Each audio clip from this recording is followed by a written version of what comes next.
伫6月3号开始，白粽真的年假来到，为伫咧客家区的动物园顽皮世界，趁这波年假推出仲夏绿洲派对，邀请市民朋友会当带着厝内囡仔来到园区，除了会当看到高水的动物以外，嘛会当来耍水。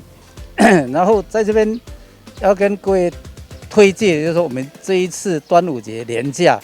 啊，我们公司还是一样会推出，让游客可以很高兴来玩的一些活动。好，比如说我们主打，因为端午节嘛，一定要有粽子，所以我们来一个仲夏绿洲派对，哦，然后粽就是粽子的粽嘛，哦，绿洲就是我们有一个水乐园，哦，我们叫绿洲水乐园，哦，我们这个派对就是说让人家来呢，你可以玩得非常尽兴，玩得非常高兴。而且我们这个仲夏，我们今年特别推出，就我们有一个新的亮点要呈现出来。哦，这个亮点就是我们所谓的鼓掌聚落。哦，这个鼓呢，就是古时候的鼓，其实我们是取这个我们乌龟哦，它的台语的音，哦，龟嘛就是孤，是孤，所以我们就用鼓，然后掌就是仙人掌，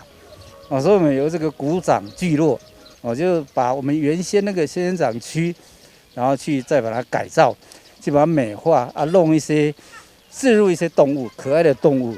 哦，这是非常超猛的这些动物哈，像有狐獴啊，一些象龟啊，这是大型的哦，要跟游客来同乐哦，还有设好几个拍照的那个很好打卡的景点。这摆嘛特别结合白粽节，嘛推出2个人若做伙来到优惠的票价。并伫咧园区内底消费单笔满200块，就当参加全年福利中心的礼券8000块的抽奖。欢迎家长带着小朋友做伙来到园区共游，趁年假期间来享受一个亲子时光。台南新闻刘品言采访报道。